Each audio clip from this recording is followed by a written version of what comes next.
Dr. Falci and I got connected was I do a yearly follow-up at Craig Hospital, which is connected to Swedish here. They're solely focused on rehab. So after my accident, after I had 2 surgeries, we were looking at where to go. You know, there's a couple sites, you know, around the nation, but I just heard Craig Hospital. So from there, it was, I got kind of lucky again, where I was scheduled to get an MRI because of some other thing that was going on, but they decided, oh no, you don't need it. But I'm like, okay, if I get it approved, might as well. And thank God we did, because they found this giant syrinx that was, you know, growing in my spinal canal.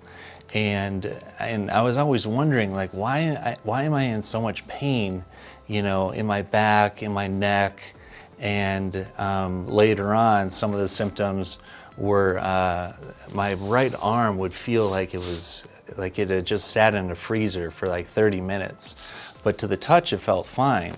Also, some weakness in that right arm. So things were starting to get worse.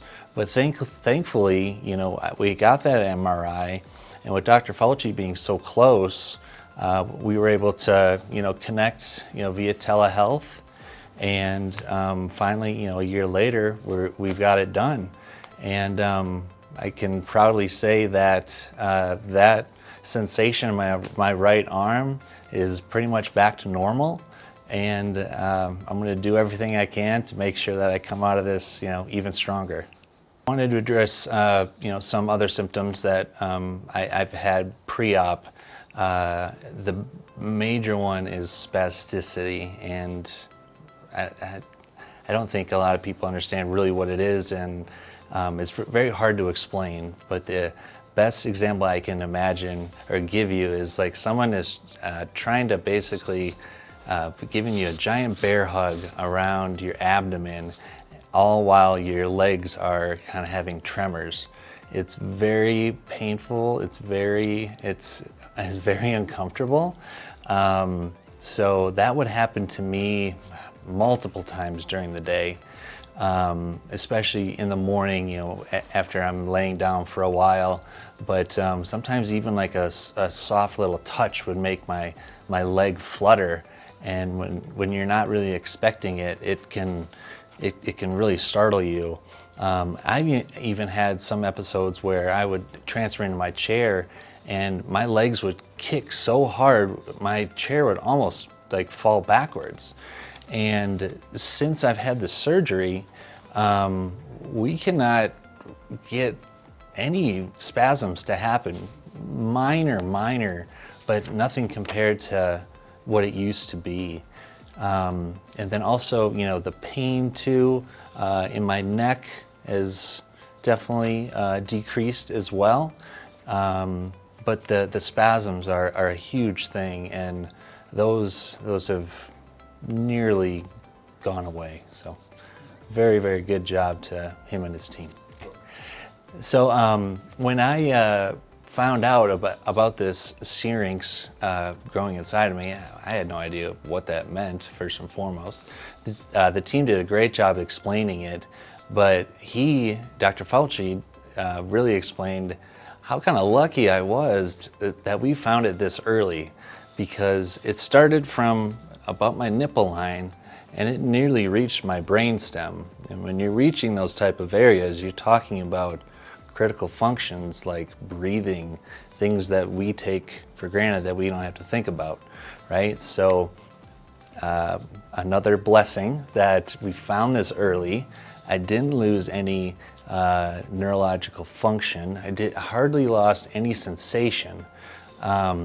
So thank God we found it early, because and it reminds me of a friend that I met at Craig, who, after I learned more about what a syrinx is, that's what he actually had, because he told me that he was about my level of injury, and he said he was starting to lose sensation and function as time progressed. And I'm like, oh my gosh, is that going to happen to me? Well, thankfully it didn't, right? But I hope that we can get the awareness out there that, you know, if you're having chronic pain, if you're having chronic spasticity, that there is an option out there. You know, you can try to treat it with, you know, other modalities, but Dr. Falci, he's the expert, and if you really want to get rid of all this, go to him and his team, because they did a great job. They're on top of their game. They know what they're doing, and like I mentioned, I come from medical device sales.